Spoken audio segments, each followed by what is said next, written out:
My daughter screamed. Nursing home or mental hospital, choose one now. But when a Rolls-Royce came, they fell to their knees. It was supposed to be my 77th birthday, though no one in that house dared to say the word birthday. No candles, no laughter, no trace of the life I had once given to this family. My daughter Madeline scrolled through her phone, the blue light reflecting off her cold eyes, and my son-in-law, Brian, typed away at his laptop as if I were a stain on the wall. The only sound was the dull clink of silverware and the soft whir of the dishwasher in the next room. I asked quietly, "Could you pass me the salt, dear?" A simple human thing. Madeline slammed her spoon down, the sound sharp enough to make even Brian look up. "Nursing home or mental hospital, choose one, now." Her voice ripped through the room like a siren. Brian smirked without looking at me. "She's not even a person anymore, Maddie. Just skin and old stories." I looked down at my trembling hands, at the way the veins rose like faded rivers, and I wondered how many times those same hands had held her through fevers, exams, heartbreaks. The hands that built her life now trembled in her house, like an unwanted reminder of mortality. I said nothing. It was the only thing left they could not twist. Madeline leaned forward, her voice a hiss. "Don't you dare sit there looking like a martyr. We've already booked both places. You're going one way or the other. You can't keep embarrassing us." My throat burned, but not from tears. From restraint. I looked at her husband, waiting for any trace of decency. "Brian," I whispered. "I raised her alone. The least I deserve is a little respect." He chuckled, pushing his plate away. "Respect's for people who earn it, not for those who outlive their purpose. If you feel justice deserves celebration, smash that hype button. Let us keep stories like this alive, echoing far, far away. Your support helps us bring understanding and love to those who deserve it. Thank you so much. Keep listening." The words were still echoing in my mind as I stood from the table. My chair screeched against the tile, and Madeline's expression turned from anger to disgust, as if my very movement offended her. "You see?" she snapped. "She's losing it. She thinks this is her house. My house. I had signed it over when Brian lost his job. They had promised to take care of me, and for a while, they did meals left at my door, polite conversations at dinner, but slowly, care turned into convenience. That night, she followed me to my room. "Pack your things. The nurse will come Friday morning." She said it like a grocery reminder. I turned to her, searching for my child somewhere behind the stranger's eyes. "Madeline, I am not sick." She folded her arms. "You talk to yourself. You hum that stupid tune at night. You scare Sophie. You think that's normal?" I smiled sadly. "It's the same lullaby I used to sing to you." She flinched. For a moment, I thought I saw her soften, but then she muttered, "You remember everything that doesn't matter." I didn't pack. I sat by the window and watched the porch light flicker. The house I built with my late husband had turned into a cage painted beige. I could hear Sophie laughing upstairs, her teenage joy muffled by headphones, innocent of her mother's cruelty. She used to sneak into my room to learn the piano. Now she avoided me, afraid of being caught taking sides. I couldn't blame her. Children mimic the temperature of the home they grow up in. Hers had turned cold. When morning came, I made coffee quietly and waited for the sound of steps. Madeline's heels clicked like a metronome across the floor. She looked fresh, victorious. "I called both facilities," she said. "One has a private room, the other specializes in memory therapy. Brian says we'll decide after lunch." I nodded. "How thoughtful." She frowned at my calmness. "You think this is a joke?" I looked at her and said, "No, dear. I think it's a cycle." She didn't understand. She never did. At lunch, they invited a social worker to the house, a young woman with nervous eyes. She spoke gently, asking questions about my health, my routine, my medications. I answered honestly, clearly, watching Madeline's face tighten with each sentence that proved my sanity. She interrupted. "She hides her pills. She forgets to eat." I smiled at the woman. "I hide them because they're Brian's sleeping pills, not mine. He likes them more than I do." The social worker blinked, scribbled something down, and excused herself. Brian's fork clattered. You just love making me look bad, don't you? That night, they didn't talk to me. The silence in the house felt heavier than their words. I sat at my old upright piano, the one they had pushed to the corner of the dining room because it ruined the aesthetic. My fingers found a tune from long ago. I didn't think I just played. Each note steadied my breath. Each chord reminded me of who I was before they decided to rewrite me. When I finished, I turned to find Madeline standing behind me, arms crossed. "Do you enjoy scaring people?" she said. "You play that creepy song in the dark like you're summoning something." I smiled faintly. "Perhaps I am." She didn't ask what. The next morning, I overheard them in the kitchen. "We'll move her Friday," Brian said. "I called the lawyer. She can't back out once the papers are signed." Madeline replied, "Good. I can finally have peace in my own house." I waited until they left for work, then opened the small wooden box on my nightstand. Inside was a folded piece of paper and a silver key. I touched both like old friends. There are kinds of silence people mistake for weakness. But sometimes, silence is how you sharpen your memory before the strike. Friday would come soon enough. They say memory fades with age, but mine only got sharper where it hurt the most. The soft edges of daily life blurred, but the cuts stayed clean and deep. That Friday morning, as I sipped the coffee they had stopped sweetening for me months ago, I let myself remember who I was before they named me a burden. I was 21 when I stepped into the gray halls of the Street Elora home for abandoned children. No one welcomed me. The head nun looked me up and down like I was lost. "You're the new piano teacher?" she asked. "You're white, you're poor, you're alone." I nodded. She sighed. "Then God help you." And he must have, because I stayed. That piano room had no heat. The keys stuck in winter and splintered in summer. But those kids children's society called unwanted they came, barefoot, bruised, hungry for more than food.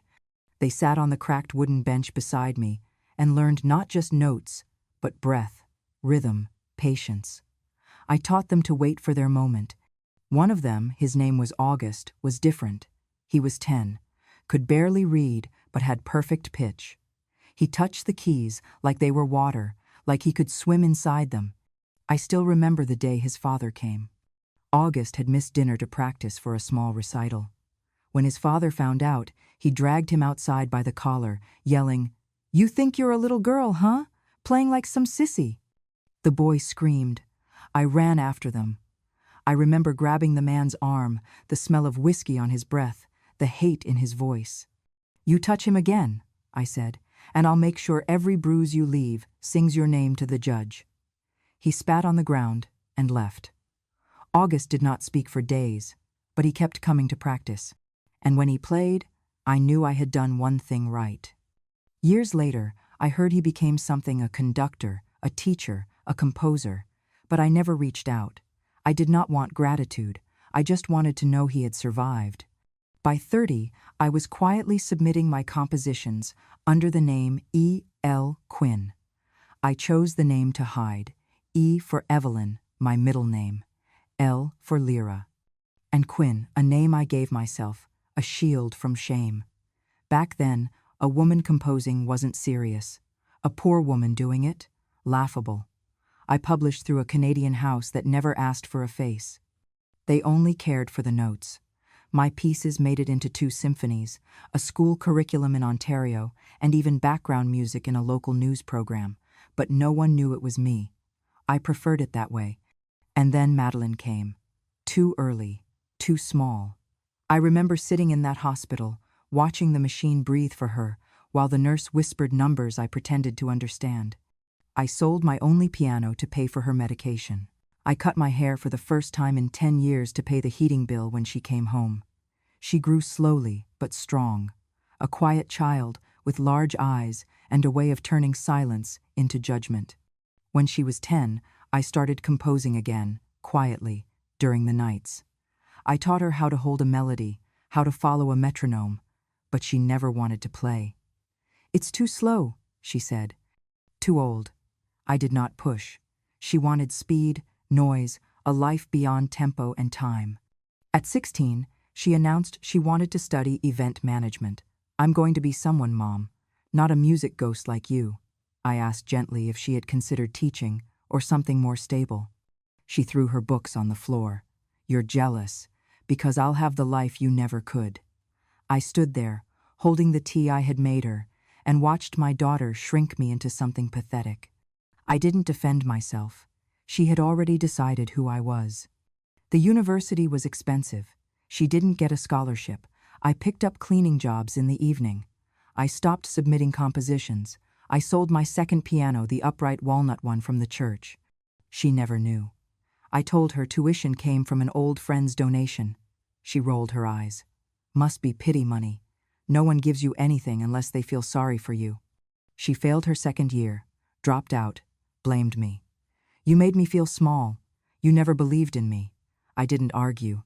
What would be the point? When someone needs you to be their villain, your silence becomes their favorite proof. Years passed. She married Brian, slick, charming, full of empty compliments. He didn't like that I still lived alone, said it looked bad for a woman my age to walk to the store alone. After her miscarriage, I moved in to help. She cried in my arms every night for a month. Then one morning, she told me, "You can stay, but don't interfere." And I didn't. I stayed quiet when she forgot my birthday the first time. When Brian slammed a door near Sophie's crib, when they whispered about selling the house, I kept my place in the shadows. I folded laundry, picked up groceries, made soups no one ate. Once, Sophie asked, "Did you ever have dreams, Grandma?" I laughed. "Only quiet ones," she said. "I want loud ones." I kissed her forehead and whispered, "Then dream with your whole chest, baby. But remember, dreams should not make you cruel." But Sophie grew up in a cold house, and cold houses do not nourish empathy. Now she barely speaks to me. Madeline tells her I am old-fashioned, fragile, forgetful. She hides my mail. She deleted my music app, told me it was confusing.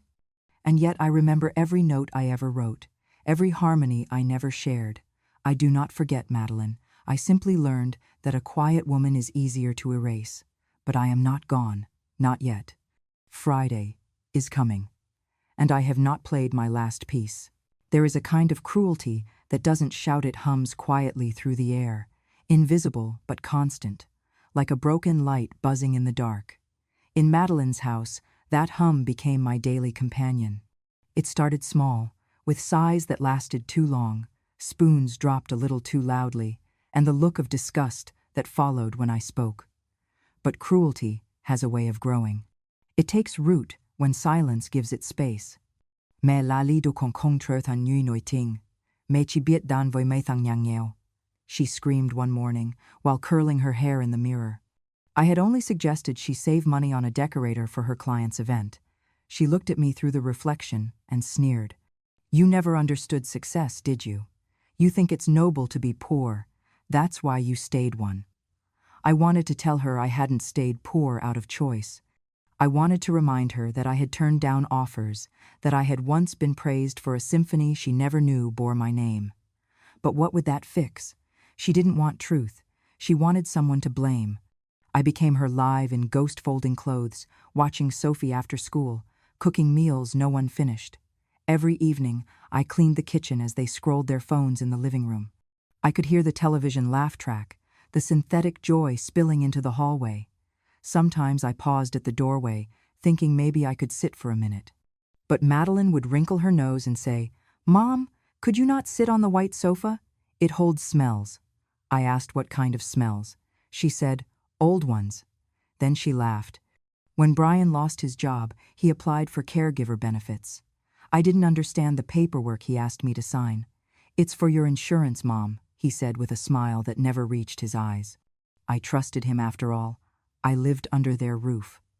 Months later, I discovered they had submitted a guardianship request under false pretenses, claiming cognitive decline without medical diagnosis. That forged paper gave them control over every decision I made. I found the letter tucked into a pile of bank statements one afternoon while dusting the desk. It said, "Guardian, Madeline Quinn Rivers," my own name printed like a possession underneath hers. I confronted her that evening while she chopped vegetables. "You signed for guardianship," I said. She didn't look up. "It's just paperwork." It's not. It gives you authority over my choices. She slammed the knife down. Oh, please. You can't even remember where you put your pills half the time, because you hide them, I said quietly. Her eyes snapped to mine. You should be grateful we care enough to keep you safe. Some people die alone, you know, I whispered. Some people die while still breathing under the same roof as their child. She called me dramatic. Brian called me ungrateful. I kept my distance after that. I cooked for myself whatever scraps were left after dinner. Sometimes it was cold pasta, sometimes half a sandwich. They insisted it was wasteful to cook separately. It's not about waste, I told them once. It's about dignity. Brian laughed.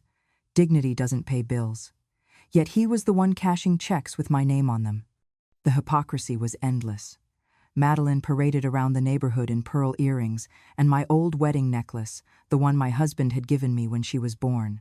I caught her wearing it one afternoon as she left for a client meeting. That necklace, I said softly.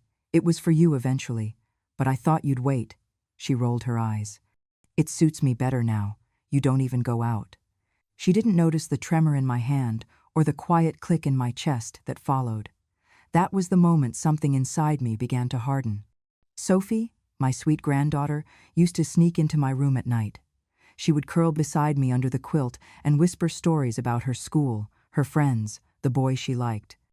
I would play soft tunes to help her sleep, but Madeline began to poison her against me. She's confused, baby. She forgets things. Don't listen when she talks about the past. Slowly, Sophie's visits stopped. One day she called me a silly old lady and laughed with her mother about it.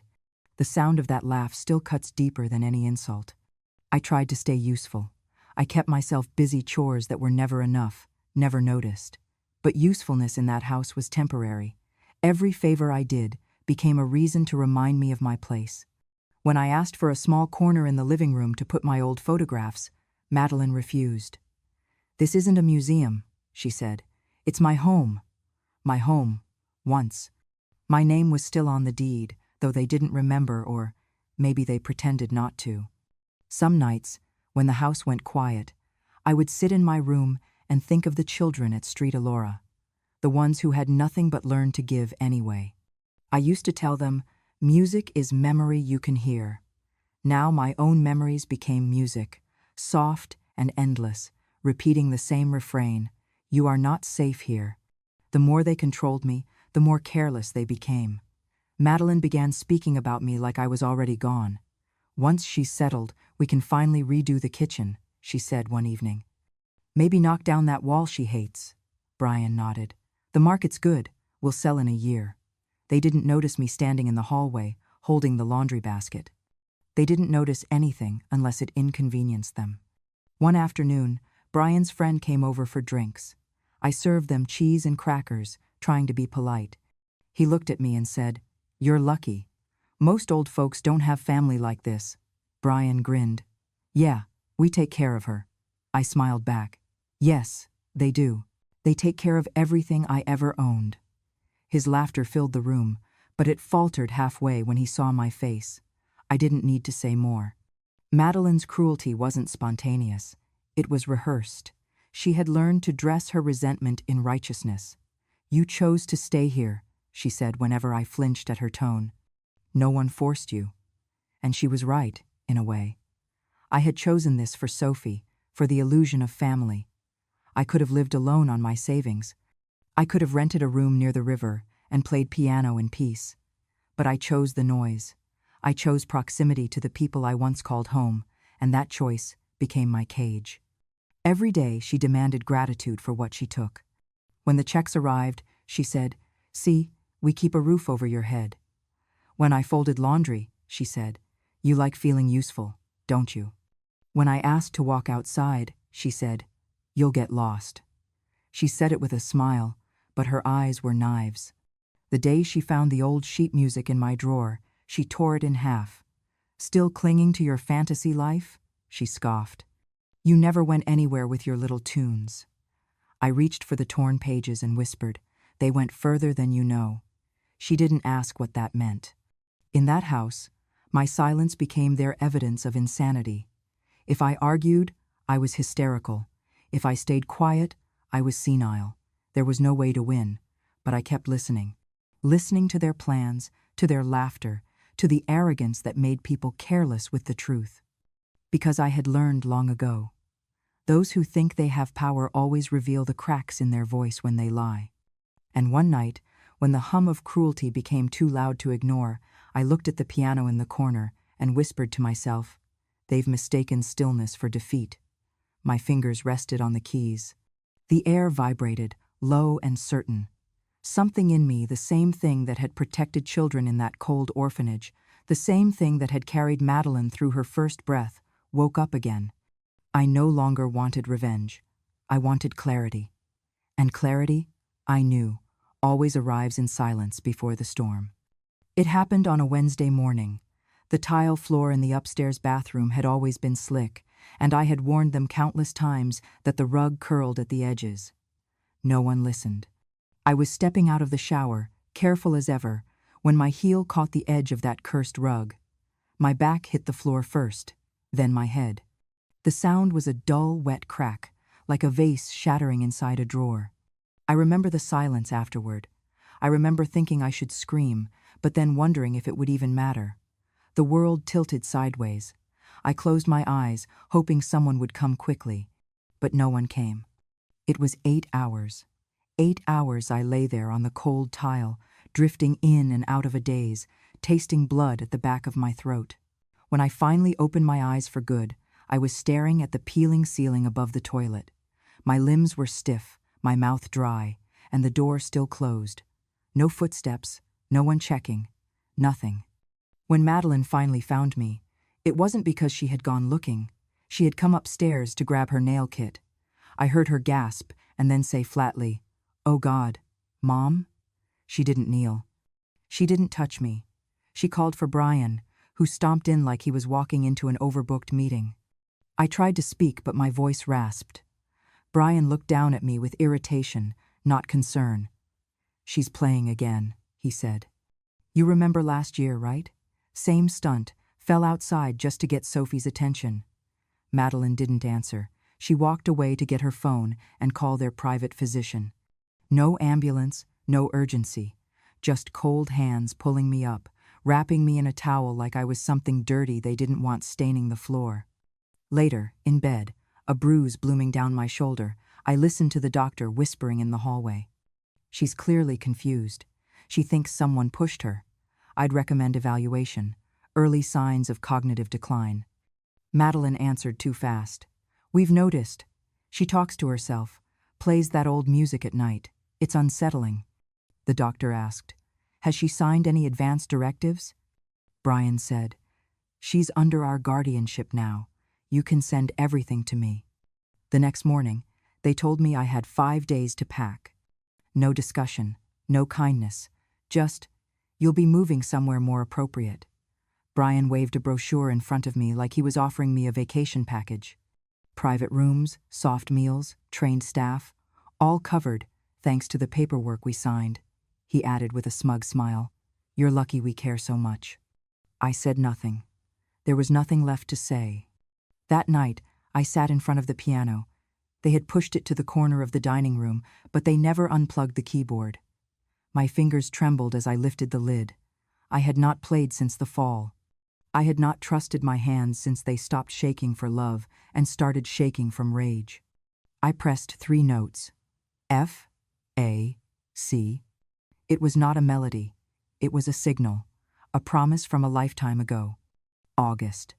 The boy with perfect pitch, the one whose life I once protected. He had made me swear, "If you ever need me, play those 3 notes, that's all, I'll know." I thought he was a child dreaming nonsense, but sometimes children mean what adults forget how to say. No one in the house noticed. Madeline was in the living room, watching reality TV. Brian was scrolling through real estate listings. Sophie was upstairs, probably on her phone. The sound passed through the air like a whisper, like a name too soft to provoke attention. But I knew better. Over the next few days, they grew bolder. Madeline began clearing out my drawers. "We'll donate the clothes you don't need," she said. "The home has uniforms. Uniforms, like I was being sent to a camp. Brian disconnected the piano's power cord. No need for this in a facility, he shrugged. Besides, I read somewhere music can trigger confusion. Sophie watched this with blank eyes. I wanted to scream at her. I taught you to listen. Why don't you hear me now? But the words never left my throat. I overheard them scheduling the transport. Friday morning, Madeline said. We'll drive her ourselves. That way it looks like we're doing this out of love. Brian laughed. Get a good photo for social media. You know how people eat up sacrifice. I sat on my bed, the sunlight tracing lines across my hands, and felt the years press down like bricks. I thought of August. I thought of that promise. F.A.C. Friday was coming, and they had no idea the song had already begun. Friday arrived like any other morning, quiet, sterile, full of fake cheer. Madeline wore a tailored blazer like she was attending a charity gala. Brian smelled of cologne too strong for breakfast. Sophie came downstairs in silence, eyes glued to her phone. No one looked at me. Madeline poured herself coffee and said, "Car's coming in 30. Don't forget your pills." I nodded. Of course. I had packed a small bag, one dress, 2 books, and a single folded page of music. The rest, they had either boxed or thrown away. They thought I would go quietly. They thought I had finally broken. At 9:02 a.m., a car did arrive, but not the silver minivan they had arranged. Instead, a deep, thunderous purr filled the air as a black 1960 Rolls-Royce pulled slowly into the driveway, polished to a mirror shine. The engine hummed with elegance, and the neighborhood grew still as curtains shifted from behind windows. Madeline looked up from her phone. "What the hell is that?" Brian stepped outside, puzzled. "That's not the transport." The driver stepped out first. A tall woman in a gray suit, clipboard in hand. She said nothing to them. Instead, she walked to the passenger door and opened it slowly. Out stepped a man older than me by a few years, tall, thin, and blind. His eyes, pale with time, hid behind dark glasses. He wore a navy coat and walked with a polished cane, every movement deliberate. The cane tapped twice on the concrete. Then he stopped. He turned his face toward the porch, though his eyes saw nothing. And in a voice that still carried the tone of orchestras and standing ovations, he said, "Evelyn Lyra Quinn. My name, my full name." A name no one in that house had said in decades. Madeline furrowed her brow. "I think you're mistaken." But the man raised his hand, silencing her without touching her. "I have been waiting 49 years to repay a debt," he said. "And today I have come to collect someone I once owed my life to." I stood up slowly, my knees stiff but strong. Brian moved toward me. "What's going on here?" The woman in the gray suit opened a leather folder and handed them a document. "I represent Mr. August Rivers," she said, "world-renowned conductor, recipient of the Presidential Arts Medal, and executive patron of the Arlo Music Preservation Trust." Madeline blinked. "So?" The woman turned another page. "Mr. Rivers also holds legal power of attorney granted by Miss Quinn as of 1973, contingent upon her declaration of loss of agency due to coercion or elder abuse." Brian laughed. "That's ridiculous. She's clearly unwell. She's been living with us for years." The woman smiled politely.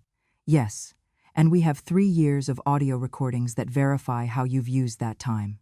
She turned to me. "Miss Quinn, do you wish to go with Mr. Rivers?" I looked at Madeline, her face drained of color. Then I looked at August. Though blind, he stood with the dignity of a man who had never forgotten being rescued by a stranger who asked for nothing in return. "I do," I said. August extended his arm. I walked to him slowly. My fingers slid into the crook of his elbow like we'd practiced this dance in another life. As we stepped toward the car, the lawyer turned back to them. "Years ago, Miss Quinn discreetly granted Mr. Rivers power of attorney in the event of coercive isolation or loss of autonomy. Alongside, she placed her catalog composed under the name E.L. Quinn into trust, protected until her own voice could speak freely again. One last thing," she said. Years ago, Miss Quinn discreetly granted Mr. Rivers power of attorney in the event of coercive isolation or loss of autonomy. Alongside, she placed her catalog composed under the name E. L. Quinn into trust, protected until her own voice could speak freely again. Miss Quinn currently holds 70% of the publishing rights to over 20 compositions written under the name E. L. Quinn. The combined value of those works exceeds $8.2 million.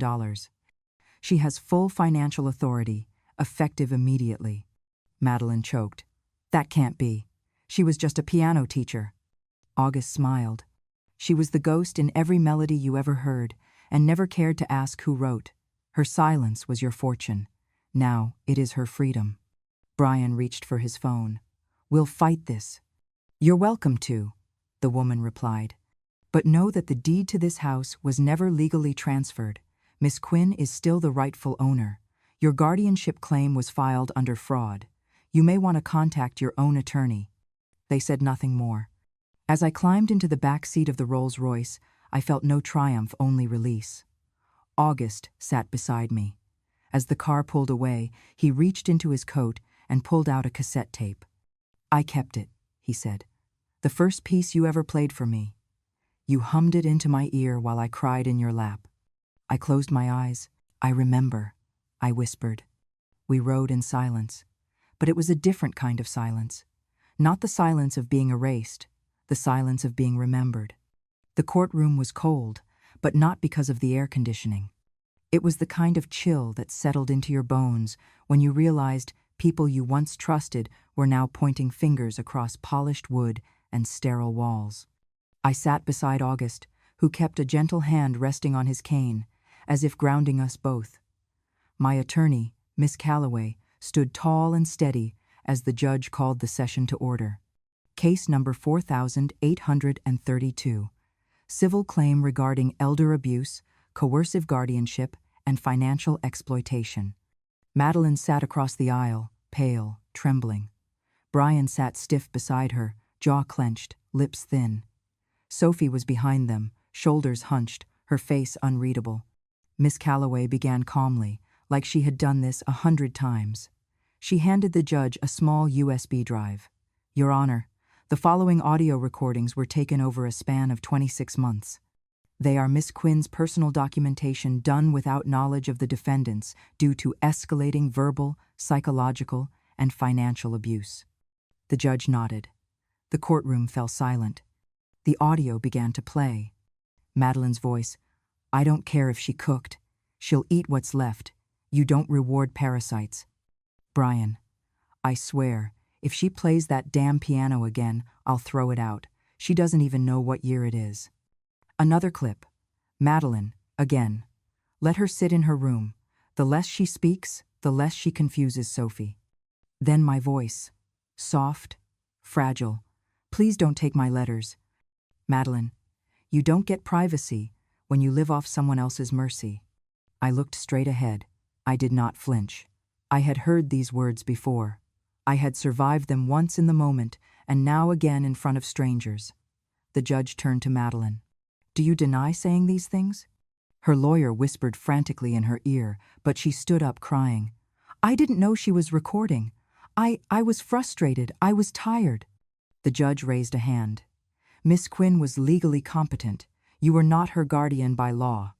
The court finds clear evidence of psychological coercion and sustained abuse. Madeline sobbed louder. I just wanted her to be safe. I didn't know about the music, about any of it if I'd known she was important. But before she could finish, Sophie stood up. Her voice shook, but it carried across the room. I knew. Everyone turned. I found a folder in the attic.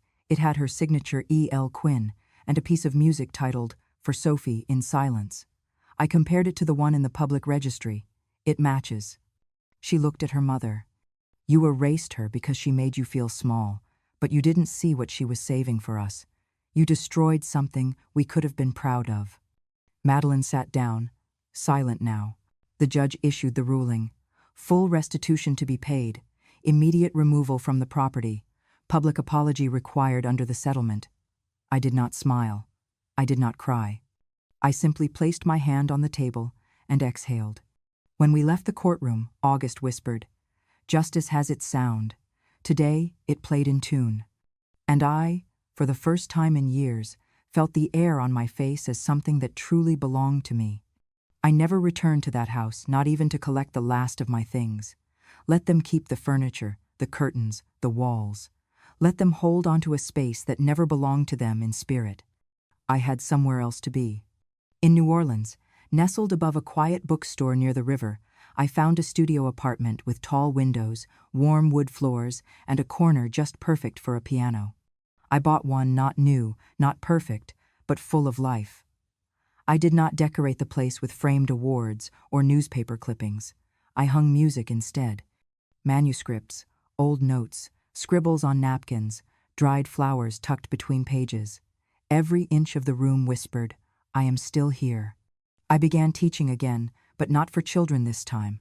I opened my door to women like me, women whose children had left them behind, who had given everything and were handed silence in return. They came with stiff hands, unsure feet, and heavy hearts. I gave them music. They gave me stories. The city was kind to me in its chaotic, humming way. I walked to the market. I read under magnolia trees. I played on street corners for no one and for everyone. For the first time, my silence was mine to choose. When August suggested a concert, I hesitated. "I'm not that woman anymore," I told him. He shook his head. "No," he said, "you're more." So we named it Silence Isn't Weakness. The hall sold out in a week. The audience came not for fame, but for meaning. The final piece was one I had written decades ago but never performed. It had no title in the program, just a description, for those who kept breathing, even when no one noticed. The music began quietly, with a single cello line, soft and hesitant. Then came the piano, slow, thoughtful, like a woman walking through her own memories, one fragile step at a time. At the end, the instruments fell away. Only a ticking sound remained, like a clock counting something sacred. Then came the sound of breath, not dramatic, just human, steady, alive. And then, nothing. No applause at first, just silence, a silence filled with knowing. Then came the tears, the rising, the clapping, the hands held high, not for me, but for every woman who had ever been told she was too old, too much, too invisible. I stood at center stage. I did not bow. I spoke. I was once a mother. I was once someone they tried to erase. But I have always been a composer. Always. And music, like women like me, does not need permission to exist. And for once, I heard my own voice echo, not as a whisper in a hallway, but as something that finally filled a room. The trial became yesterday's news quicker than it arrived. Madeline lost everything the court could take: her role as guardian, her access to my finances, and whatever shred of reputation she had left in the event world. Her name, once printed on glossy brochures, was now whispered only in cautionary tales among her peers. The house, the one where I once sat on the edge of a couch cushion I wasn't allowed to wrinkle, was sealed, foreclosed, sold. No one ever found out who bought it. I didn't ask. I didn't care. Let its halls echo empty, finally matching the hearts of those who ruled it. I did not return. Instead, I found a small apartment overlooking a slow, muddy river in a quiet Louisiana town where people said, "Morning," even if they didn't know your name. The building was old but warm, the kind where creaking floors sounded like welcome. My window faced east. I placed a second-hand piano by the light, its surface worn smooth where generations had rested sheet music or teacups. I wasn't famous. I wasn't interested in being honored.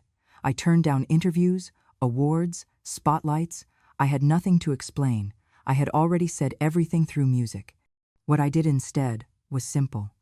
3 times a week, I visited the very places they once threatened to lock me away: in nursing homes, psychiatric centers, forgotten wings of hospitals where old souls waited for nothing.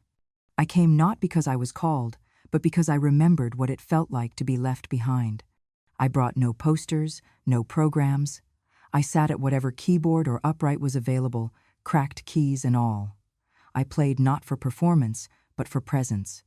waltzes for the woman who stared out the window all day, a lullaby for the man who flinched when touched. Once, I played nothing but silence, pressing the keys soundlessly until someone finally whispered, "I remember this one." They didn't know my past. To them, I was just Miss Lyra, the piano lady in linen dresses. Sometimes, a nurse would ask where I learned to play. I'd smile and say, "In rooms like this, long before they gave us names for loneliness." Sometimes an old man would cry mid-song, remembering a wife gone 50 years. I never asked why. I simply placed my hand on his shoulder, and we sat in the music together. Sophie visited monthly. She brought sheet music, ideas, stories. We didn't talk much about the past. She asked for feedback, and I never corrected, only encouraged. "Don't write for applause," I told her once. "Write so that when no one's clapping, you still want to hear your own voice." She nodded. She always nodded. One day, I received a letter. The envelope was heavy with something unspoken. It was from Madeline. She wrote about aging, about seeing herself in mirrors and hearing echoes of the things she once said to me. She wrote about her fear that one day Sophie might speak to her with the same distance she had used on me. She wrote that regret was louder in silence. I read the letter twice. Then I folded it neatly, placed it in a drawer beside a candle and a photo Madeline at 5, hugging a cello almost her height. I did not write back. Instead, I lit the candle. Some wounds do not need to be stitched. Some simply ask to be left untouched so they can close on their own. It was autumn when the last notes came. I sat at the piano, silver hair pinned back, fingers curved just so. Outside, leaves fell golden and slow, like the breath of something exhaled at last. No audience, no applause. Just the music. And the woman who had finally, quietly, taken back the right to her name, her silence, her life. If this story stirred something in you, if you've ever watched someone rise from silence, reclaim their dignity, and turn pain into something beautiful, then you know why we tell these stories. Not for vengeance, not for pity, but for truth. Evelyn Lyraquin didn't shout. She didn't demand. She simply remembered who she was, and that was enough to change everything. If you believe stories like hers deserve to be heard, if you believe quiet strength is still strength, then I invite you to stay with us. Subscribe to Grandma True Stories, where we honor the voices they tried to silence and the lives they thought would stay forgotten. Because revenge has no expiration date, and wisdom doesn't shout. It remembers. Thank you for listening.